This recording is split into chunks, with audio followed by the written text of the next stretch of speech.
जय माता दी। दोस्तों, आप सभी को आने वाली सर्दी नवरात्रि की ढेर सारी शुभकामनाएं।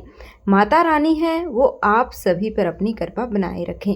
आज की वीडियो में हम सर्दी नवरात्रि की पूजन सामग्री के बारे में जानने वाले हैं, तो वीडियो बहुत ही महत्वपूर्ण है। आप वीडियो को लास्ट तक देखना, जिससे कि आपको संपूर्ण सामग्री है वो समझ में आ सके और नवरात्रि से पहले ही आप सामग्री को इकट्ठा कर लें ताकि आपको कोई हड़बड़ी ना हो।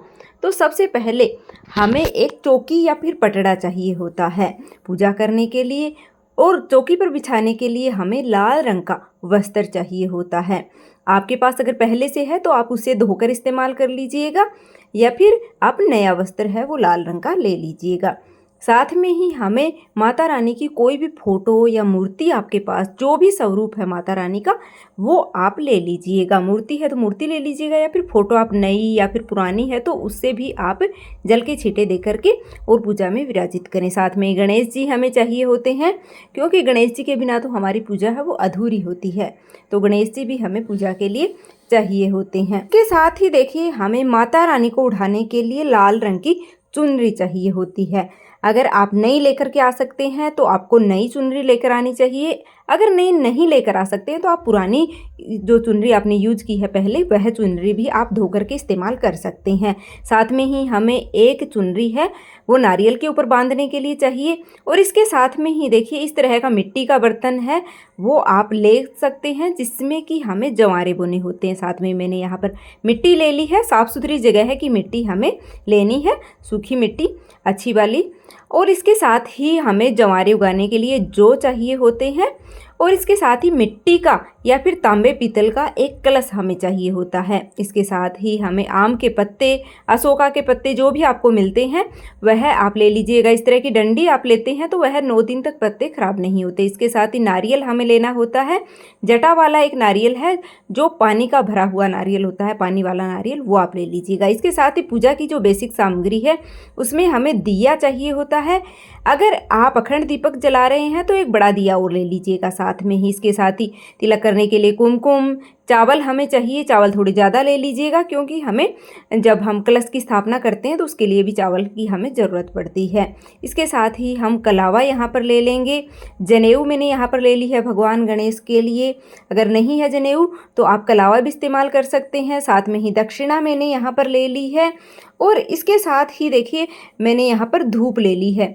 धूप ज़्यादा ले लीजिएगा, क्योंकि हमें दोनों टाइम नवरात्रि के 9 दिनों में यूज करनी होती है। साथ में एक और कलश मैंने यहाँ पर ले लिया है, जो हमें जल का लोटा हमें एक चाहिए होता है। इसके साथ ही यहाँ पर बाती बनाने के लिए मैंने रुई ले ली है, आप बाती बना करके भी ले सकते हैं। इसके साथ ही कपूर ले लिया है, क्योंकि नवरात्रि की पूजा में कपूर का भी बहुत अधिक महत्व है। साथ में ही हम लौंग और इलायची हम ले लेंगे, यह भी हमें चाहिए होती हैं। लौंग ज़्यादा लेनी होती हैं, क्योंकि हमें लौंग के जोड़े हैं वो हवन में भी समर्पित करने होते हैं। साथ में ही कलश स्थापना के लिए हल्दी, सिक्का, सुपारी, ये चीज़ें मैंने ले ली हैं।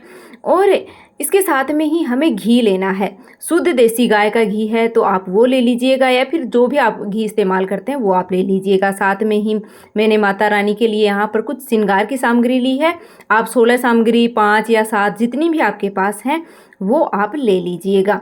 इसके साथ ही मैंने यहाँ पर भोग के लिए ड्राई फ्रूट लिए हैं। आप मतलब पंचमेवे जो भी आपके पास है उनका भोग आप ले सकते हैं। इसके साथ ही बतासे का भोग है वो माता रानी को बहुत अधिक प्रिय है, तो बतासे का भोग आप अवश्य रूप से ले लें। अगर बतासे नहीं मिलते हैं तो आप मिश्री का भोग भी लगा सकते हैं, तो मैंने यहाँ पर मिश्री भी ले ली है। इसके साथ में ही हम पूजा के लिए फूल ले लेंगे। फूल आप ले सकते हैं, फूलों की माला आप ले सकते हैं, जो हमें रोज़ पूजा के लिए चाहिए होते हैं, और नवरात्रि में यह फूल हैं वो आसानी से मिल भी जाते हैं। इसके साथ ही देखिए हमें पान के पत्ते भी लेने होते हैं। मुझे पान के पत्ते नहीं मिल पाए, इसलिए मैं दिखा नहीं पाई।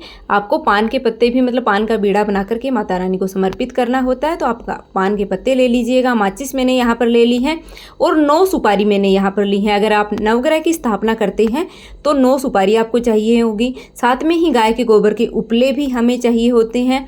हवन करने के लिए कोई भी मिट्टी का या फिर लोहे का जो भी पात्र आप लेना चाहते हैं वो आप ले लीजिएगा, जिसमें हमें रोज है वो हवन करना होता है।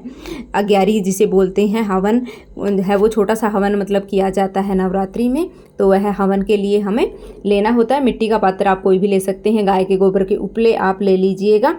तो यह संपूर्ण जो सामग्री है वो हमें नवरात्रि की पूजा के लिए चाहिए होती है।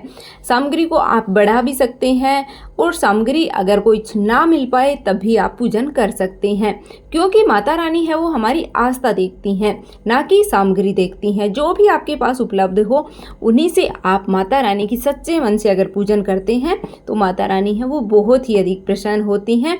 पूरी श्रद्धा के साथ अगर आप पूजन करते हैं तो बहुत ही प्रसन्न होती हैं और आपको जो भी मनोकामना होती है वह पूर्ण भी करती हैं। तो यह थी नवरात्रि की पूजन सामग्री। उम्मीद है कि आपको यह जानकारी पसंद आई होगी। नवरात्रि की पूजा विधि, सरल पूजा कैसे करनी है, नवग्रह की स्थापना करके पूजा कैसे करनी है, कलश की स्थापना कैसे करनी है और जो हमारे आपको कैसे बोने हैं, ये संपूर्ण जानकारी की वीडियो भी आपको अलग अलग हैं, वो एक एक करके मैंने चैनल पर अपलोड कर रखी हैं, तो आप विजिट करके देख लीजिएगा। चैनल को सब्सक्राइब नहीं किया तो प्लीज़ चैनल को सब्सक्राइब कर लेना, वीडियो को लाइक कर देना, कमेंट बॉक्स में जय माता दी अवश्य लिख दीजिएगा।